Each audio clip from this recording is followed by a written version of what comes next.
to dream, taut as an oud high F.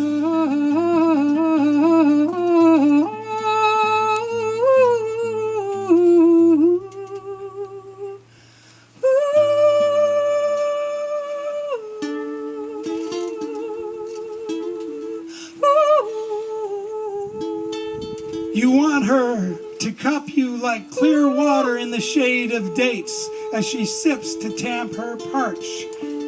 You know she doesn't sweat even as the guns hammer back. She doesn't curse the camel nor make the emir his cafe.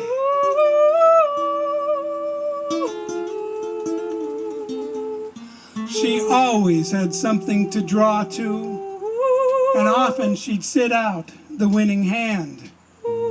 Listen to the cattle shuffle as they slowly drove across the Scrabble to the nearing gully, riding with a presence, lulling cow and dove as they trod across the frost heaves, the sculpted ice. She could cut as well as champions. She could track as well as scouts, and the song that she would leave in your loneliness was as big as a constellation setting on the plain. Lift another veil.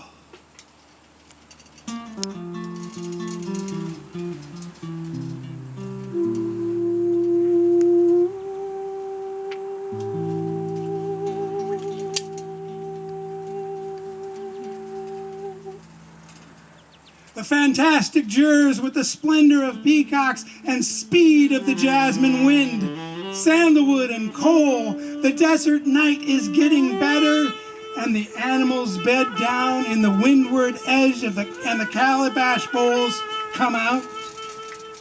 As the Sultan offers wineful skins, as the whale dances on its tail, and the sand lays down from the sky. On any caravan, she is as good as the Red Cross, the Blue Helmets, Black Ops, Golden Goose, and the other side of the fence. You are suave and clove, as swarthy as a Maltese shadow. A Moroccan souk, the maze of shops, the skein of worlds knotted like a monkey's paw.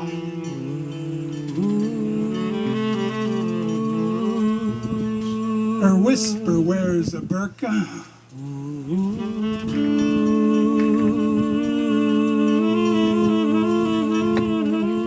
Her heart is behind a veil.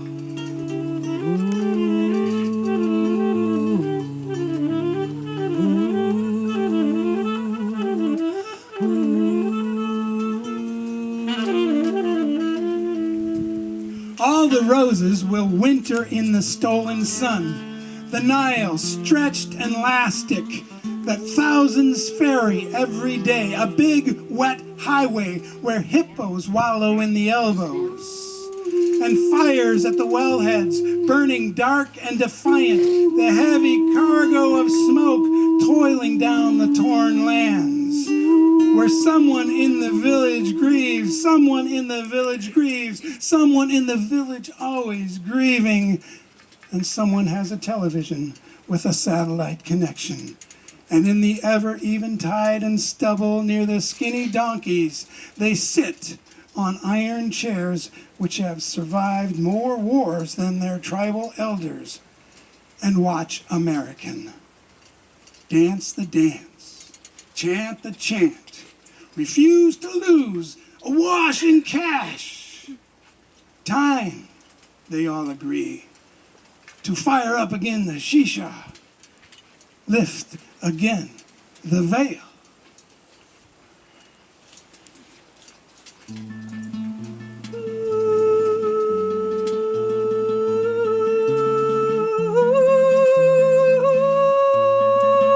I'm put back, and she is as French.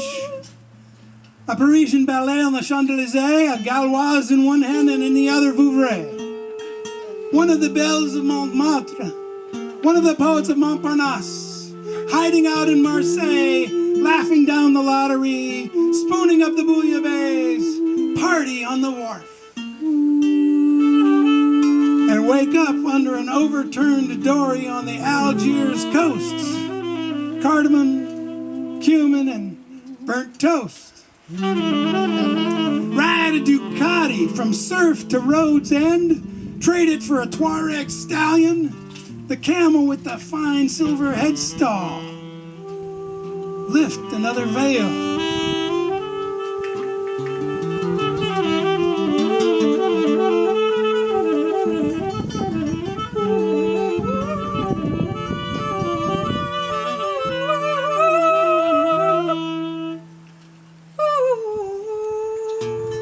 Spy her mother beating her father hooking.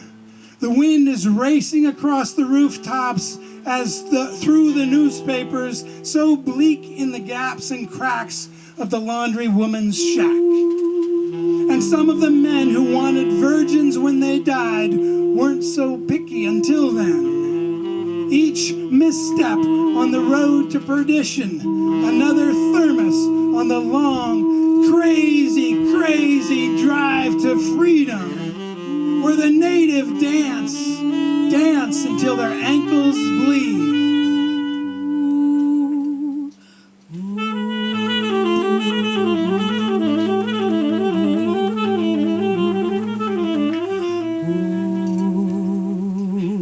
So she learned to read and read, write and wrote. Science didn't satisfy. The language of math, the glissade of geology, all stones in the bridge. The bridge of her art. Her art, her heart.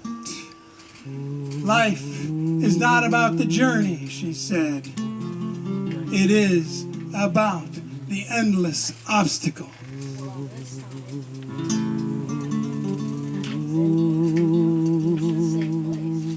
If she were a long-haul driver, she'd have a flatbed and carry metal rails to the world as its bones. If she were a riverboat captain, cracking wise and sound in depths, she would tow a barge of scrap wood, stove fuel free to the upland villagers.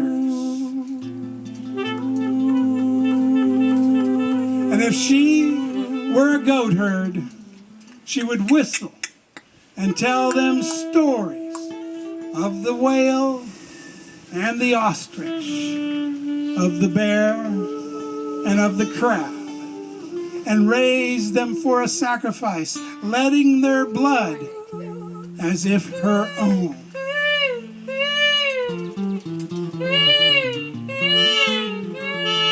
And the song that she would leave in your loneliness would bend you like a wire in the sun.